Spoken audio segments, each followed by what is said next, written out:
ta wani ma'aikacin nas ne a ƙasar Indonesia. Su da yake suna da yawa, to in za ka zo haji sai ka fara ajiyar gata, haika shekara 10 kana ajiyar gata ko shekara 5. To shi ya gama tarinsa. Akwai wata mata da yake aiki a asibitin da yake, to tana karɓan magani tana biya. Sai ran nan sai ya ganta kawai ta tattaro 'ya'yanta tana kuka za ta bar asibitin. Sai ya tare ta hanya ce lafiya, shi kuma gashi an masa test cewa zai je haji wannan shekarar, kudinsa sun cika kuma ya ci jaraba, yana murna. Kuma sai game da wani mara lafiya, me yasa? Ta ce wallahi kudinmu ne, bil ɗinmu ne ya ƙare, kuma gashi ba mu warke ba, kuma gashi za a sallame mu. Tana kuka, tana inna lillahi raji'una. Sai ce to yanzu ko in haƙura da zuwa aikin hajji nan ne kawai in tura kuɗin nan cikin bil ɗin matar nan. Kun ji fa imani. Za ki iya wannan? Za ka iya wannan? Bari ku ji abin da ya faru na ban mamaki. Ai ba nan kissar ta ƙare ba. Sai ya shiru, matan nan tana ta kuka. Hatta kusa zuwa bakin gate sai bata hannu ce tsaya, kawai ya yanke shawara tsaya. Sai ce dawo. Sai ce mu je. Ina bil ɗinsa aka nuna kuɗinsu ya ƙare. Sai ce ya ce shi zai ba da kuɗi mai za ka ba gada waka ce kuɗin ta zai tafi haji ya fasa, zai yi waya yanzu a ba wani a da masa da kuɗinsa a sa a bil ɗin wannan matan, a sa a kawo ne. Kenan kai ka yanke shawara kuwa ka yi shawara da mutane, ce shi kawai dai yana ga kawai ya yanke haka, kuɗinsa ne ba wani abu. Shi kenan ya waya aka ce to dama mutane suna kan layi suna ta jira, tunda ka ce kai baka so za a ba wani, kuma fa ka tana sai wajen shekaru kuma wani lokaci. Ci ba komai. Yana nan ba a fi sati ba, akwai wani dattijo mai arziki ba shi da lafiya, yana zuwa wannan asibiti. Shi kuma dattijo mai arziki irin masu rigiman nan, sai ya ce shi ba da lafiya kuma sai ya je haji a haka.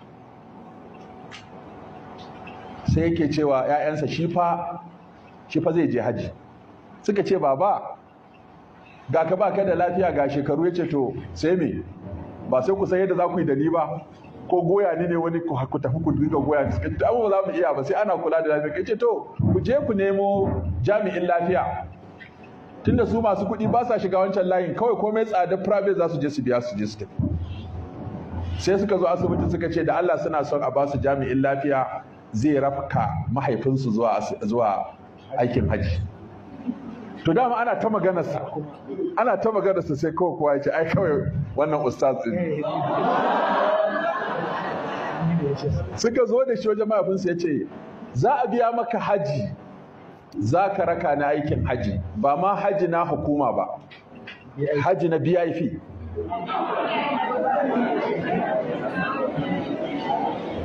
Don ka kula da ni, sannan kuma zan biya ka kudin aikin da za ka yi min a can na kula da ni.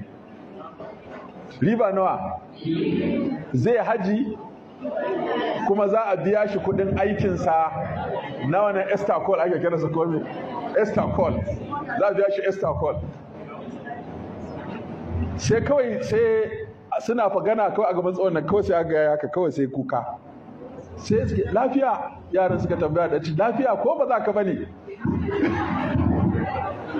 Ya ce wato Allah ne ya nuna min shi Allah ne.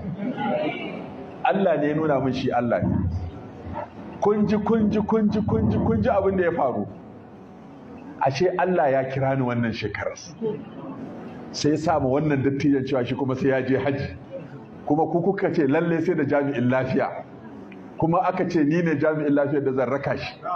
Kuma gashi zan yi hajjin tare da na bada kuɗin tawa kujerar hajjin ga wata mara lafiya. Sannan kuma gashi za a bani Estacol. Da tsohon ne ya ji haka sai ce wancan kuɗin ma za a da maka da su, ni zan ɗauki nauyinta.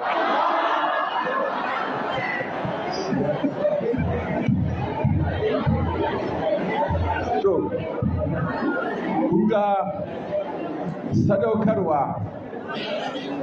da yin aiki don Allah irin wannan abin biyu na ji, kuma wannan a jarida na karanta, wata jarida da ake buga ana rarraba ta a harami ta larabci, a nan suka rubuta wannan kisa, a nan na karanta. Shi kuma na biyun, shi wanda abin ya faru a kansa ne da ya ji na wani program a rediyo bugo yake can, malam wallahi misalin da ka bayar sai na ji kamar da ni kake, sai dai bambancin kawai labarin. Wani ne yake da dan uwa sai ya ce masa to kaga baka da gida, in biya maka haji